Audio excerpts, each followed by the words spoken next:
রাসূলুল্লাহ সাল্লাল্লাহু আলাইহি ওয়াসাল্লাম তিনি মক্কা বিজয়ের বছর তিনি ঘোষণা করলেন, ইন্নাল্লাহ হারামা মাক্কা ইয়াওমা খালাকাস সামাওয়াতি ওয়াল আরদ ফাহুয়া হারামিন বিহারামিল্লাহি ইলা ইয়াউমিল কিয়ামা।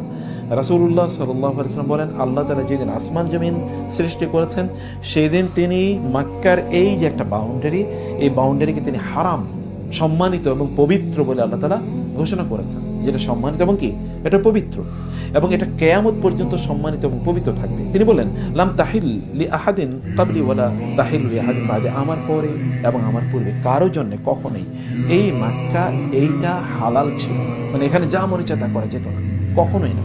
এবং তিনি তারপরে বলেছেন, ওয়ালাম তাহলিল ইয়াকাতু ইল্লা সাআত মিনাদ দাহর, যে আমার জন্য আমি ওই যে এখানে প্রবেশ করেছি, কিছু যে হালকা একটু যুদ্ধ হয়েছে, সামান্য প্রতিরক্ষা, এটা কেবল এতটুকু সময়ের জন্য আল্লাহ আমাকে অনুমোদন দিয়েছে, আর কখনোই আল্লাহ তাআলা অনুমোদন দেন নাই। লা ইউনাফফারু সাইদুহা, মক্কা বাইতুল্লাহ বা এই হারামের এরিয়াটা এতটা পবিত্র এবং এতটা সেন্সিটিভ যে ওইখানকার যে পাখিগুলো আছে না, ওইখানকার পাখি এগুলোকে পর্যন্ত আপনি মানে দৌড়াই দিতে পারবেন। অনেকে দেখবেন সেখানে গিয়ে কবুতর আছে, কবুতরের পিছনে দৌড়ায়, এই করে সে করে, তাদের স্থানগুলো থেকে সেগুলোকে দৌড়িয়ে দেওয়া যায় না। এবং অন্যান্য যে সকল প্রাণী আছে এগুলোকে আপনি তাড়াতে পারবেন না, ওগুলো তার অবস্থা থাকবে। আপনি আপনার মধ্যে ভেরি জান্ত, কুল, কাম, কম্পোস্ট, মানে খুবই শান্তভাবে সেখানে যেতে হবে।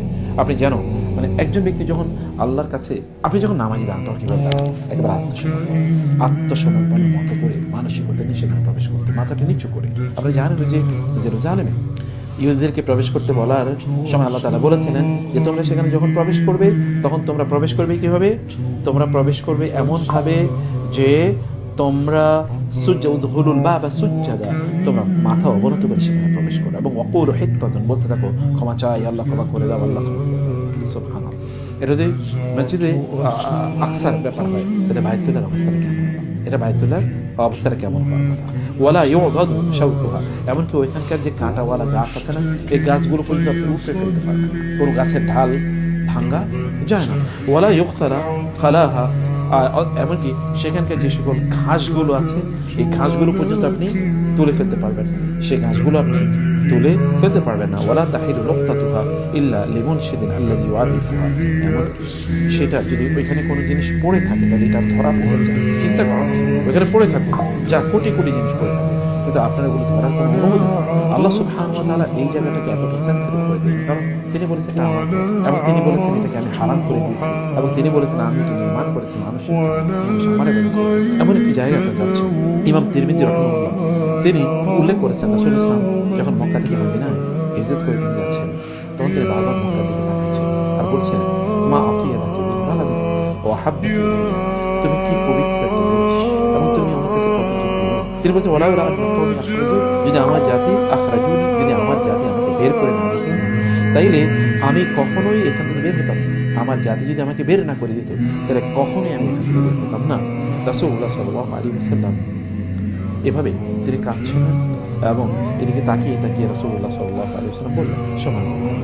আমি সে কারণে প্রথমেই আপনাদেরকে যে নাসিহাটি করতে চাই তাহলে যে মনোজগতে এমন একটা প্রতিচ্ছবি তৈরি করেন যে আপনি যাচ্ছেন কোথায়, আল্লাহর মেহমান হিসেবে যাচ্ছেন, আল্লাহর ঘরে যাচ্ছেন, পবিত্র জায়গায় যাচ্ছেন, বিশাল বড় অর্জনের একটা জায়গায় যাচ্ছেন।